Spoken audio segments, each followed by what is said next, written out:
Hello student, good morning, Suprabhat and welcome to our chemistry classes. पिछले video lecture में हमने some basic principles and techniques organic chemistry को हमने start किया था। ऑर्गेनिक केमिस्ट्री में कार्बन के बारे में स्पेशली हमने पढ़ा था, कार्बन कैसा होता है, उसकी संयुक्ता क्या होती है, किसके साथ में किस प्रकार का उसका व्यवहार होता है, उसके बारे में हम ऑलरेडी डिस्कस कर चुके हैं। तो आज अपन इसी टॉपिक जो है इसी चैप्टर को कंटिन्यू करते हैं। इसमें कार्बनिक कंपाउंड्स की हम बात करेंगे, जनरल इंट्रोडक्शन की बात करेंगे हम। तो हम यहाँ पे कंसिडर करते हैं इसका जनरल इंट्रोडक्शन, सामान्य परिचय की मैं बात कर रहा हूँ यहाँ पे, किसके, कार्बन के और कार्बनिक कंपाउंड्स के। दैट मीन्स मैं हाइड्रोकार्बन्स की बात कर रहा हूँ, मैं ऑर्गेनिक कंपाउंड्स की बात कर रहा हूँ। ऑर्गेनिक कंपाउंड्स का हम ले रहे हैं यहाँ पे जनरल इंट्रोडक्शन ले रहे हैं, सामान्य परिचय ले रहे हैं, कार्बनिक रसायन का विकास कैसे हुआ, क्या होती है, कौन सी थ्योरीज होती है, उसके बाद में हाइड्रोकार्बन उसका वर्गीकरण वगैरह वगैरह उसके बारे में हम स्टडीज़ करेंगे। तो पहला अपन आज का जो टॉपिक है हमारा जनरल इंट्रोडक्शन, सामान्य परिचय।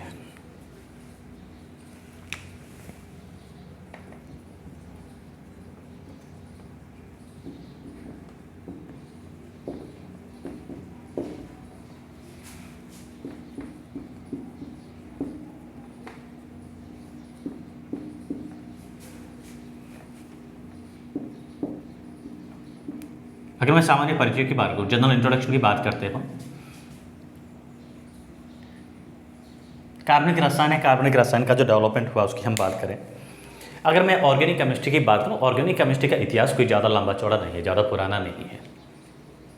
कुछ एक 200 साल, 250 या 250 साल, अधिकतम 250 साल पुराना इतिहास है। कार्बनिक यौगिक कैसे होते हैं, कहाँ बनते हैं, 200 साल के या 250 साल लगभग की बात है। सबसे पहले एक वैज्ञानिक आए थे, बर्जेलियस। बर्जेलियस ने बताया कि कार्बनिक यौगिक जो है लिविंग सेल के अंदर, लिविंग सेल में प्लांट और एनिमल में पाए जाते हैं। मतलब प्लांट्स और एनिमल में कोई ऐसा फोर्स होता है जो इस कार्बनिक यौगिकों का निर्माण करता है। उस सिद्धांत को बोलते हैं विटल फोर्स थ्योरी या वाइटल फोर्स थ्योरी बोलते हैं। और मैं दूसरी बात करूं, कार्बनिक यौगिक कहाँ मिलते हैं। कार्बनिक यौगिक हर जगह मिलते हैं, पहले ही मैं आपको बता दिया था।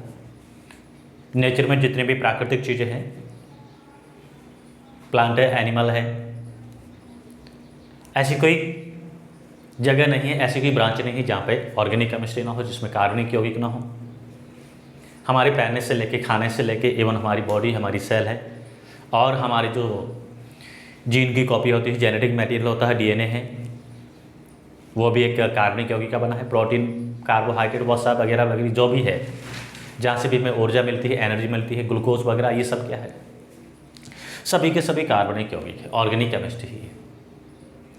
तो इन ऑर्गेनिक केमिस्ट्री का जो परिचय की अगर बात करें तो सबसे पहले टाइम जो है विटल फोर्स थ्योरी की हम बात करते हैं। बर्जेलियस वैज्ञानिक था, उसने कार्बनिक यौगिकों के बारे में बताया कि कार्बनिक यौगिक प्रकृति में जो लिविंग सेल होते, प्लांट और एनिमल होते हैं, उसमें पाए जाते हैं। प्लांट और एनिमल में एक ऐसा फोर्स होता है, एक आवश्यक ऐसा बल होता है जो इन यौगिकों का निर्माण करता है, उस बल को बोलते हैं विटल फोर्स। विटल फोर्स कहते हैं या वाइटल फोर्स थ्योरी उसको बोलते हैं।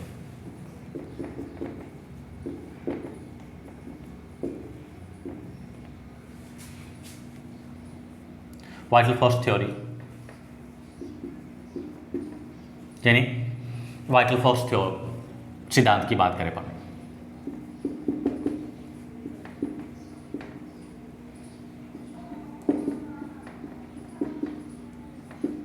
किसने दिया था, बर्जेलियस ने।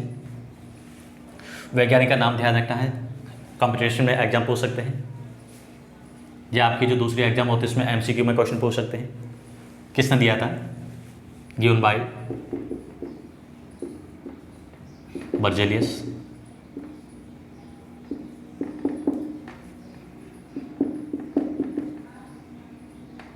कब की बात है, 1787 की बात है, 18वीं सदी की ही बात कर रहे हैं, ज़्यादा पुरानी नहीं ले रहे अपन।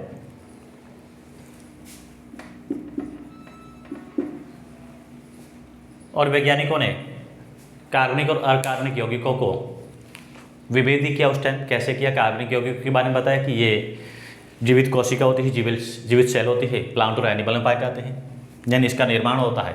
इसका मीनिंग क्या है कि प्लांट और एनिमल में, पेड़ पौधे और वनस्पति में और जीव जंतुओं में एक ऐसा फोर्स होता है जो कार्बनिक यौगिकों का निर्माण करता है। इसके अनुसार क्या होता है, यानी विटल फोर्स के अनुसार क्या होता है इस सिद्धांत के अनुसार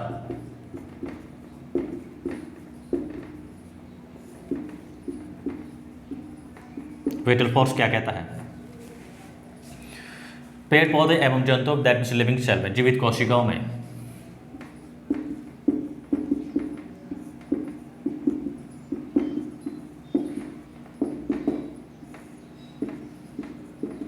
एक आवश्यक फोर्स पाया जाता है, बल पाया जाता है।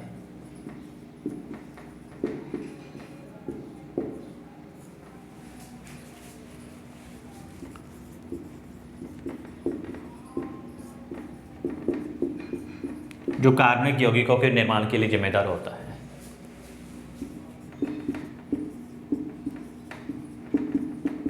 जो कार्बनिक यौगिकों के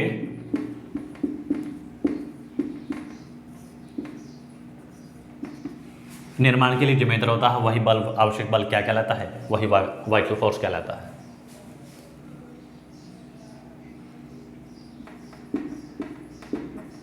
निर्माण करता है, निर्माण के लिए जिम्मेदार होता है।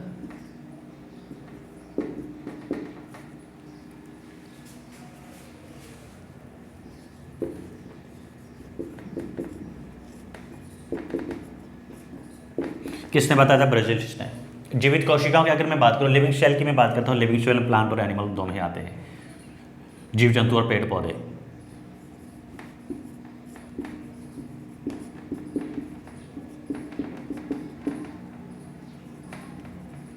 लिविंग सेल की मैं बात करूं, जीवित कोशिकाओं की बात करूं, पेड़ पौधे और जंतु कोशिका दोनों आती हैं। तो उनके अंदर एक विशेष प्रकार का फोर्स होता है, बल होता है, जो क्या करता है?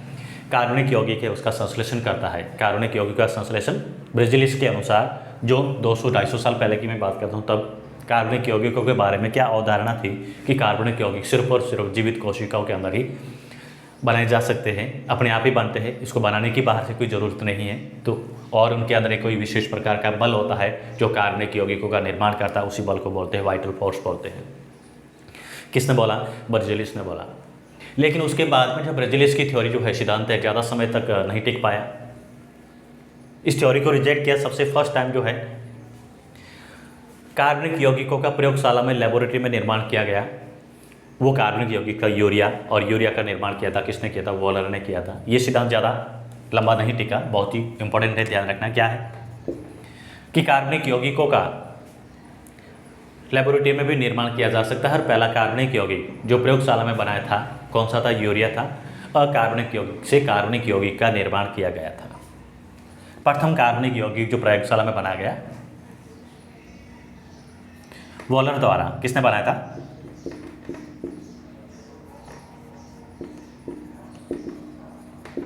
वॉलर द्वारा।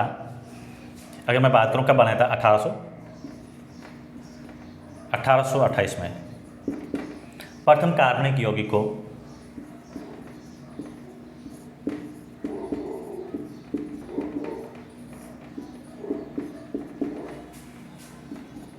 प्रयोगशाला में बनाया,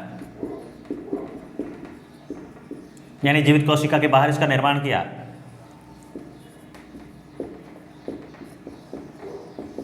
और वो यौगिक कौन था? यूरिया। किसका निर्माण किया? वो था यूरिया। NH2CO NH2। तो सवाल हमारा ये बनता है कि प्रथम प्रायोगिक रूप से बनाया गया कार्बनिक यौगिक कौन था? यूरिया था। किसने बनाया था? वॉलर ने बनाया था। कब बनाया था? 1828 में बनाया था। किससे बनाया था? ये भी ध्यान रखना है, अकार्बनिक यौगिक से। अकार्बनिक यौगिक क्या लिया था? Ammonium cyanide. यूरिया का निर्माण किया था किससे किया था? अकार्बनिक यौगिक से किया था, NH4CHO, अमोनियम साइनाइड।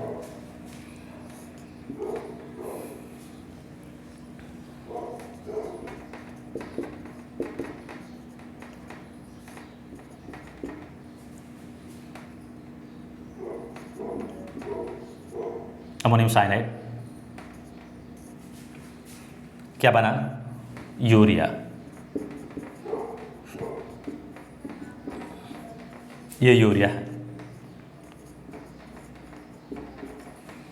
प्रथम कार्बनिक यौगिक जो प्रयोगशाला में बनाया, अमोनियम साइनाइड जो होता है अकार्बनिक यौगिक होता है।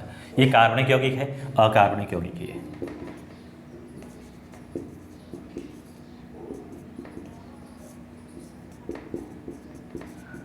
अकार्बनिक यौगिक से क्या बनाया है? कार्बनिक यौगिक का निर्माण कर रहा है। यूरिया कार्बनिक यौगिक है।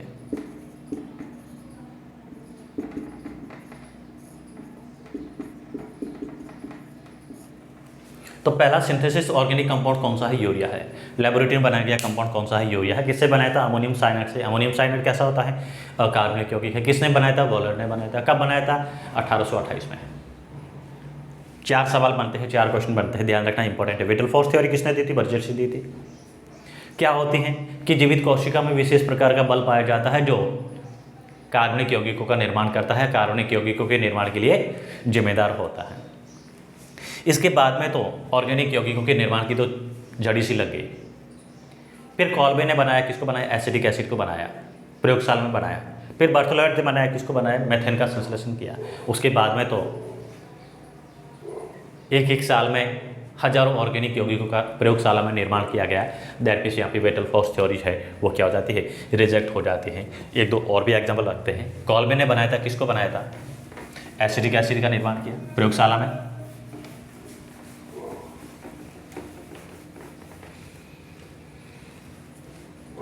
कॉल्बे ने प्रयोगशाला में एसिटिक एसिड का निर्माण किया। एसिटिक एसिड किसने बनाया? कॉल्बे ने।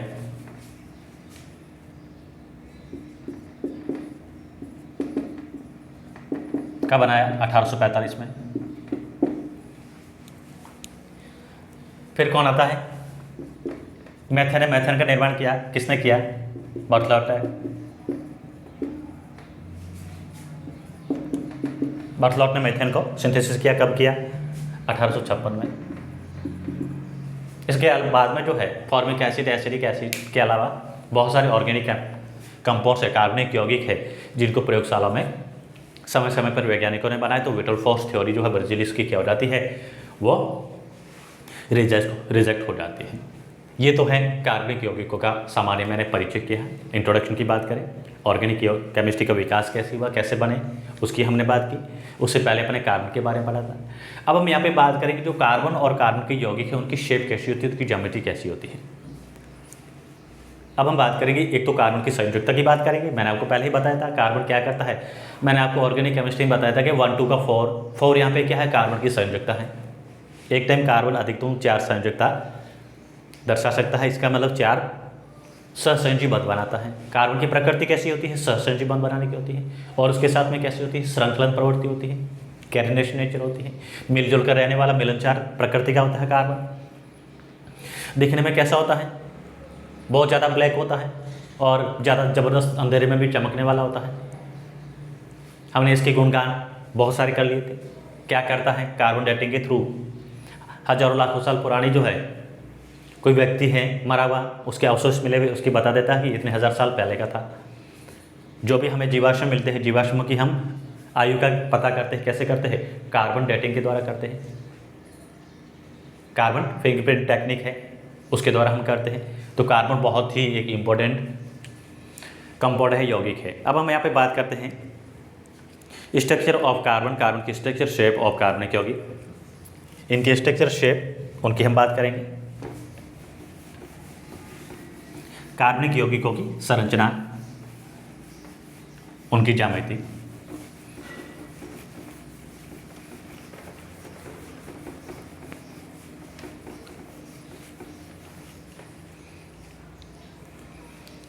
कार्बनिक यौगिकों की संरचना, ज्यामिति, उसकी शेप की बात करूंगा मैं, आकृति की बात करूंगा।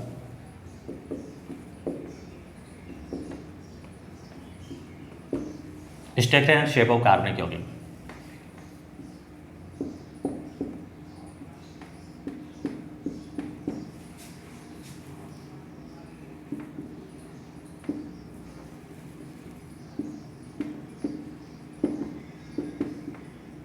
कार्बनिक कंपाउंड, कार्बन कैटायनिक कंपाउंड्स की मैं बात कर रहा हूं। कार्बनिक यौगिकों की संरचना, जिसमें कार्बन है स्पेशली, हम उसकी बात करेंगे। उनकी संरचना और ज्यामिति की हम बात करेंगे। और इसमें हम यूज लेंगे, किसको लेंगे? टेट्राहेड्रल शेप की बात करेंगे। Tetrahedral shape, linear shape, planar shape, उनकी हम बात करेंगे। तो कार्बनिक यौगिकों की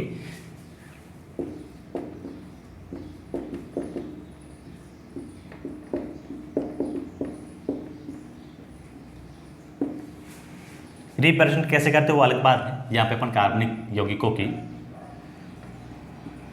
संरचना एवं आकृति की बात करेंगे, ज्यामिति की बात करेंगे। तो पहले मैं इसकी बात करता हूँ, ज्यामिति की बात करता हूँ। और ज्यामिति की मैं बात करूँगा तो कार्बन की यूज लूँगा, क्या लूँगा, संयुक्ता की बात करूँगा मैं। तो कार्बन की अपन क्या करते हैं, टेट्रावैलेंसी, चतुस्संयुजकता। अगर मैं यहाँ पे कार्बन की संयुजकता की बात करें,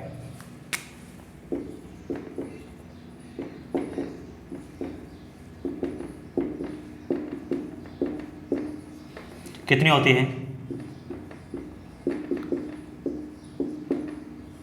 संयुजकता कार्बन की 4 होती है, मतलब क्या है, चतुस्संयोजी कार्बन है। 4 संयुजकता का मतलब क्या है, चतुस्संयोजी कार्बन है। और जिसकी संयुजकता 4 होती है उसकी ज्यामिति की मैं बात करूँ तो कैसी होती है, चतुष्फलक की ज्यामिति होती है। अब चतुष्फलक की ज्यामिति है, ज्यामिति का जो निर्धारण करता है कौन करता है, बहुत ही इंपॉर्टेंट, कैसे ध्यान रखना है।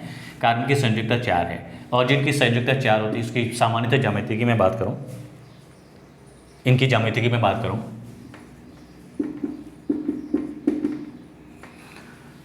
हम यहाँ पे चतुष्फलक की मिलेगी,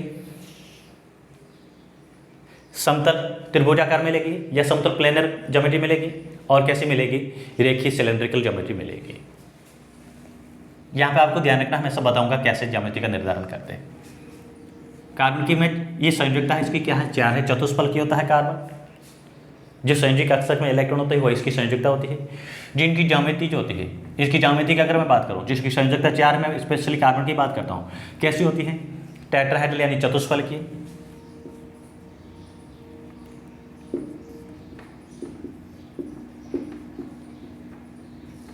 और कैसे हो सकती है, और इसकी ज्योमेट्री होती है प्लेनर, त्रिकोणीय प्लेनर, समतल या समतल त्रिकोणीय।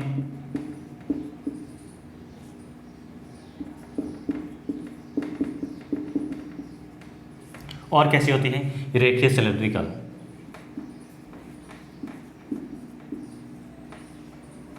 रेखीय सिलेंड्रिकल।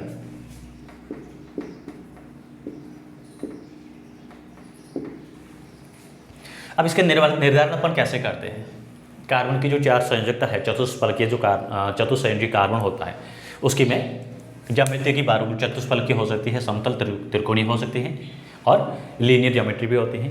ज्यामिति का निर्धारण कौन करता है, ज्यामिति का निर्धारण करता है उस कार्बन की संकरण अवस्था। बहुत ही इंपॉर्टेंट है, ध्यान रखना है, कार्बन की संकरण अवस्था। यहाँ पे चतुष्फलक की ज्यामिति कब होती है, जब कार्बन कैसा होता है, sp3 संकरित अवस्था में होता है। और यहाँ पे समतल ज्यामिति कब होती है, जब कार्बन कैसा होता है, sp2 संकरित अवस्था में होता है। और रेखीय ज्यामिति कब होती है, जब कार्बन कैसा होता है, sp संकरित अवस्था में होता है। अब संकरण के साथ साथ हम यहाँ पे देखेंगे चतुष्फलकी जो है संरचना में संयोजकता की मैं बात करूँ तो कार्बन जो होता है कैसा होता है, कार्बन के साथ में क्या करता है, हम कार्बन कार्बन बंध की बात करेंगे, एकल बंध हो सिंगल बंध हो, उस केस में कार्बन जो है कैसा होता है, चतुष्फलकीय रहेगा, टेट्राहेड्रल उसकी ज्यामिति रहेगी। और जब मैं त्रिकोणीय की बात करता हूँ, कार्बन जो कार्बन कार्बन के बीच में क्या होना चाहिए, कम से कम एक डबल बॉन्ड होना चाहिए, ये sp2 संकरित अवस्था में होता है। और यहाँ पे जो होता है क्या होता है, रेखीय की मैं बात करता हूँ, कैसा होना चाहिए, कार्बन कार्बन के बीच में क्या होना चाहिए, ट्रिपल बॉन्ड होना चाहिए। अब यहाँ पे कार्बन कार्बन के एकल बंध जो होता है, हमेशा आपको ध्यान रखना है, ये बंध कैसा होता है, ऑलवेज एंड ऑलवेज सिंगल बंध सिग्मा बंध होता है। कार्बन कार्बन एकल बंध हमेशा क्या होता है, सिग्मा बंध होता है। एकल बंध कोई भी हो सिग्मा बंध ही होगा।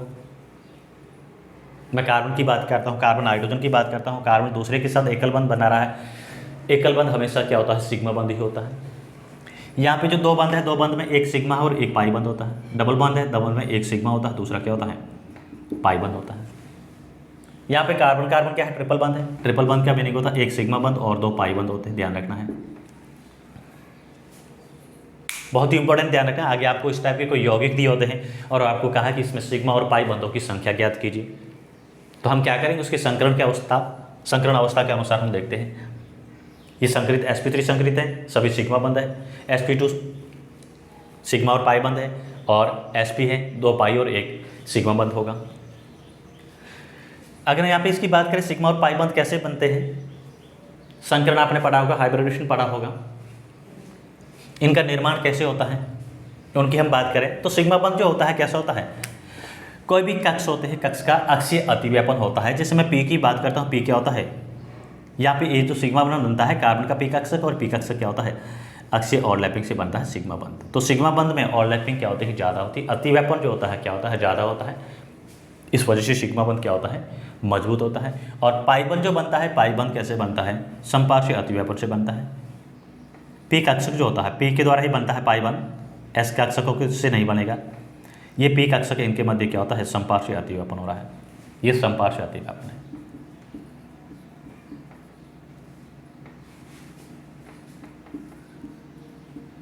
समपार्श्विक अतिव्यापन से क्या बनता है, पाइबंध का निर्माण होता है। तो ये पाइबंध तो है, इस पाइबंध का जो निर्माण अतिव्यापन के द्वारा होता है, समपार्श्विक अतिव्यापन। तो ये लॉब जो होती है, इसमें लॉब में क्या होता है, अतिव्यापन बहुत ही कम होता है।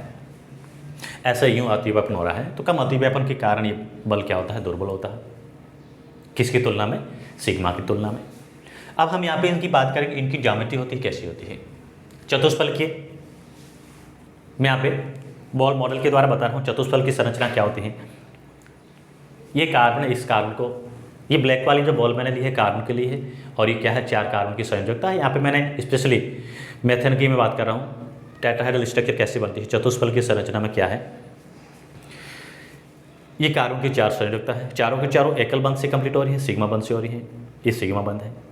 चतुष्फल की संरचना में है क्या, ये जो 2 कार्बन हैं आपके सामने जो दिख रहे हैं, ये दोनों कार्बन एक ही प्लेन में, समतल जो प्लेन है, जो व्हाइट बोर्ड है, व्हाइट बोर्ड के प्लेन में है। ये जो कार्बन हाइड्रोजन एटम है, ये बंध जो है, मैं बॉन्ड की बात कर रहा हूँ, मेरे से दूर है, यानी आप लोगों की ओर है, आपके सामने है। और दूसरी जो ये बॉल जो है, ये बॉल मेरे सामने है, मेरे और है। तो यहाँ पे 4 संयुक्ता में 2 तो संयुक्ता होती है, कहाँ होती है, इन द प्लेन होती है, एक होती है आउट द प्लेन, और एक होती है इनसाइड। ये संरचना मिलती है, क्या मिलती है, चतुष्फल की संरचना मिलती है, टेट्राहेड्रल मिलती है। अब चतुष्फल की संरचना में ये सभी जो बॉन्ड एंगल होते हैं क्या होते हैं, बराबर होते हैं। कैसे होते हैं, 109.5 डिग्री होते हैं। ये सभी बॉन्ड एंगल जो होते हैं क्या होते हैं, समान होते हैं, बराबर होते हैं। आगे मैं बताऊंगा कि इसको रिप्रेजेंट कैसे करते हैं। डैश लाइन होती है, बॉन्ड लाइन होती है, डैश वेज और सॉलिड वेज के रूप में इसको शो करते हैं। ये तो मैंने बताया किसकी, चतुष्फल की, जिसमें sp3 संकरण होता है, इसकी हम बात करते हैं। चतुष्फल की संरचना कैसी होती है। फिर अपन लेते हैं समतल त्रिकोणीय, मतलब इसमें कार्बन कार्बन क्या होना चाहिए, द्विबंध होना चाहिए, बहुत ही इंपॉर्टेंट। ये हमारे पास क्या है, ये कार्बन है, ये कार्बन है, और यहाँ पे देखिएगा ऐसे देखिए, ये कार्बन है ब्लैक बॉल, ये कार्बन है, और कार्बन कार्बन के बीच में क्या है, एक द्विबंध आ गया, डबल बॉन्ड आ गया। डबल में एक सिग्मा बंध है, एक पाई बंध है। अब इसकी ज्यामिति को देखिए कैसे है, प्लेनर है, समतल है। समतल का मतलब क्या है, अगर इसको यहाँ से कहीं से भी काटो, इसको ऐसे काटिएगा, काटोगे तो क्या होगा, 2 बराबर भाग मिल जाएंगे। या फिर इसको ऐसे काटिए, यूँ काटिएगा, 2 बराबर भाग हो गए। या फिर इसे यूँ काटिएगा, ऐसे काटिए। या फिर मैं इसको क्या करता हूँ, अगर मैं आप इसके ऊपर फिट करता हूँ तो क्या होता है, चारों के चारों बंध जो हो रहे हैं क्या हो रहे हैं, एक ही तल में आ रहे हैं, एक ही प्लेन में आ रहे हैं। तो इसकी ज्योमेट्री कैसी होती है, समतल। अब इसको मैंने त्रिकोणीय क्यों कहा, क्योंकि अगर मैं इस कार्बन की लेता हूँ, ये हाइड्रोजन, ये हाइड्रोजन, ये कार्बन, इनको सभी को मैं ज्वाइन करूँ तो मैं क्या मिलेगा, ऐसे त्रिभुज मिलेगा। और कैसा है, एक ही तल में है, समतल है। बंध कोण कितना है, 120 डिग्री का है। और ये कार्बन जो है, कार्बन की संकरण अवस्था क्या रहेगी, sp2 संकरित अवस्था में रहेगा। तो ये ज्योमेट्री कैसी है, समतल त्रिकोणीय कहेंगे। sp2 संकरित है, एक सिग्मा बंध आ गया, एक पाई बंध आ गया। आगे मैं बंध लंबाई की भी बात करूंगा। फिर अपन देखते हैं जो कार्बन कैसा होता है, sp संकरित अवस्था में होता है, उसकी ज्योमेट्री कैसी होती है, सिलेंड्रिकल होती है, रेखीय होती है। इसको भी देख लेते हैं। ये देख लो, ये कार्बन, इसके बीच में 3 बंध है, 1 2 3, देख रहे हैं 3 बंध। और इसकी ज्योमेट्री देखिए कैसी है, स्ट्रेट लाइन है, रेखीय आ रही है, या फिर इसको मैं सिलेंड्रिकल कह सकता हूँ। ये रेखीय ज्योमेट्री है, सिलेंड्रिकल ज्योमेट्री है। देखिए ट्रिपल बंध आ रहा है, यस। तो इसमें एक सिग्मा बंध है, 2 क्या है, पाई बंध है। और ज्योमेट्री कैसी है, ये रेखीय ज्योमेट्री है। एक सिग्मा बंध हो गया, 2 पाई बंध आ गया। ज्योमेट्री कैसी है, इसकी संरचना कैसी है, रेखीय है।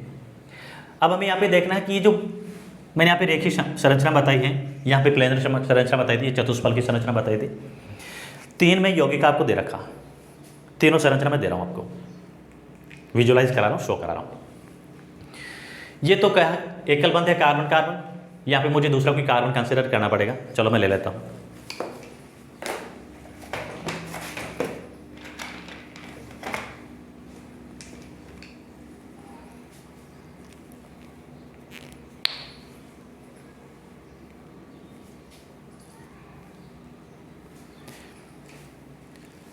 यहाँ से देखिए कंपैरिजन करिए, ये कार्बन है, ये कार्बन कार्बन एकल बॉन्ड की बॉन्ड लंबाई देखिए, सिंगल बॉन्ड है बॉन्ड लेंथ देखिएगा, और डबल बॉन्ड की बॉन्ड लेंथ देखिए यहाँ पे कार्बन सिंगल बॉन्ड की बॉन्ड लेंथ क्या है, ज़्यादा है।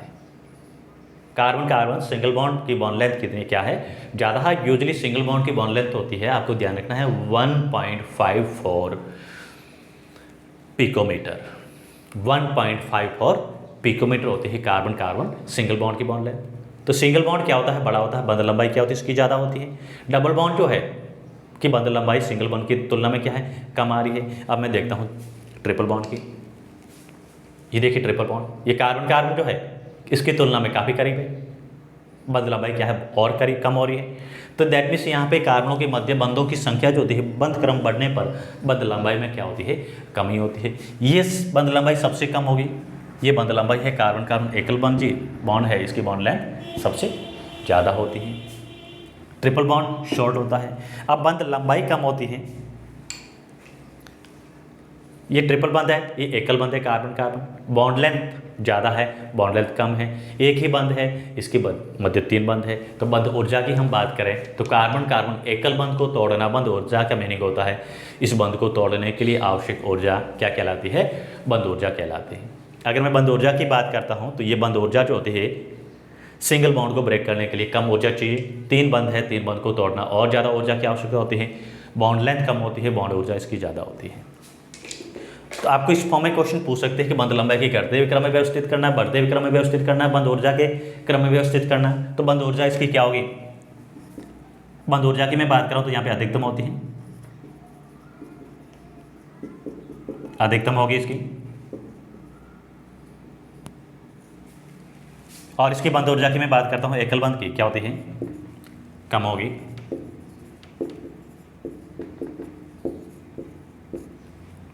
बंध लंबाई की मैं बात करूं, एकल बंध क्या होता है, लंबा होता है, बंध लंबाई ज़्यादा होती है।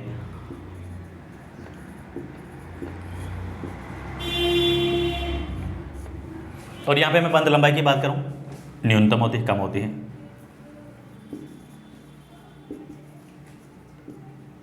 बंध लंबाई क्या होगी, कम होगी।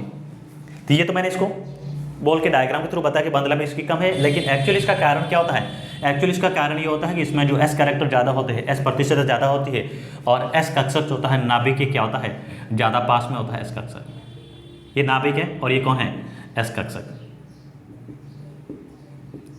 ये नाभिक है।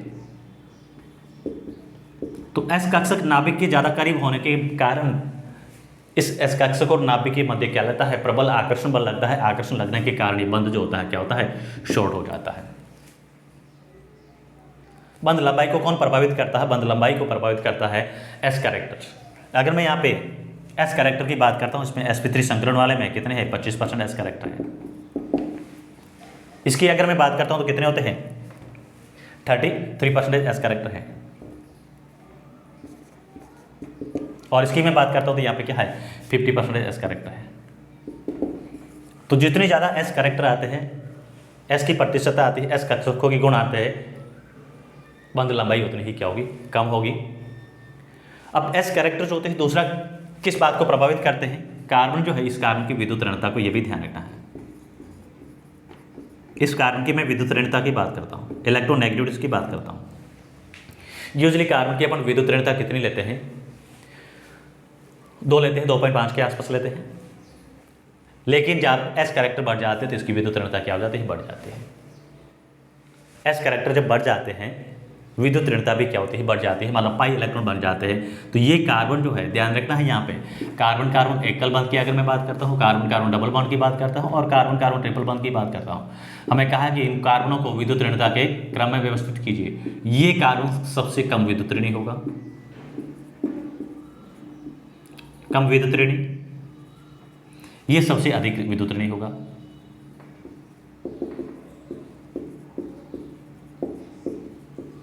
विद्युत ऋणता को कौन निर्धारित करता है? एस के कैरेक्टर कितने हैं इसमें, 50% है, इसमें कितने हैं, 25% है। एस कैरेक्टर बढ़ते हैं, मतलब पाई इलेक्ट्रॉन जो है, पाई इलेक्ट्रॉन का इलेक्ट्रॉन घनत्व तो बढ़ जाता है कार्बन के पास में, तो एस कैरेक्टर बढ़ता है, इलेक्ट्रॉन घनत्व तो बढ़ता है, तो विद्युत ऋणता भी क्या होती है, बढ़ती है। तो एस कैरेक्टर क्या करता है, कार्बन की विद्युत ऋणता, कार्बन की बंध लंबाई और बंध ऊर्जा तीनों को प्रभावित करता है, तीनों का निर्धारण करता है। ये हमने कार्बन की संयोजकता और कार्बन की संयोजकता के जो संबंधित शेप होती है, आकृति होती है, ज्यामिति होती है, कैसे होती है। जब सभी कार्बनिक यौगिकों में एकल बंध से बने हुए हैं, एकल बंध हमेशा सिग्मा बंध होता है, ज्यामिति चतुष्फलक की होगी। कार्बन कार्बन के बीच में डबल बॉन्ड आ गया, समतल त्रिकोणीय ज्यामिति हो जाती है। समतल क्यों कहेंगे, मैंने आपको बता भी दिया था डायग्राम का, ये देखिए समतल है, सभी बंध एक ही तल में है, एक ही प्लेन में है, समतल कहेंगे। और दूसरी क्या होती है, इसमें प्लेन ऑफ सिमेट्री होती है, सममिति होती है। सममिति का मीनिंग क्या होता है, किसी को भी कहीं से भी काटिएगा बराबर भाग मिलेंगे। मैं इसको चाहूँ तो ऐसे काटूँ, मैं चाहूँ तो इसको ऐसे काटूँ, मैं चाहूँ तो इसको ऐसे काटूँ, लेकिन दो आइडेंटिकल पार्ट में डिवाइड होता है, वो होती है यौगिक की सममिति होती है। तो ये कैसे होते हैं, समतल, इसलिए मैंने कहा कि समतल सिमेट्रिकल यौगिक होते हैं ये। और रेखीय जो है, जिसमें ट्रिपल बॉन्ड आ जाता है, वो कैसे होते हैं, रेखीय ज्यामिति होती है, रेखीय संरचना होती है। तो आज का टॉपिक जो अभी अपने पढ़ा बहुत ही इंपॉर्टेंट है। अब इसमें मैं सिग्मा और पाई बंध की अगर बात करता हूँ, सिग्मा बंध कैसे बनते हैं, पाई बंध का निर्माण कैसे होता है, ये भी हमने डिस्कस कर लिया। सिग्मा बंध अक्षीय अतिव्यापन के द्वारा बनता है। सिग्मा बंध का निर्माण कैसे होता है, sp अक्षीय अतिव्यापन हो सकता है, pp अतिव्यापन हो सकता है, कैसा, अक्षीय। और पाई बंध का जो निर्माण होता है कैसे होता है, समपार्श्वीय अतिव्यापन के द्वारा होता है, इसलिए समपार्श्वीय अतिव्यापन दुर्बल होता है।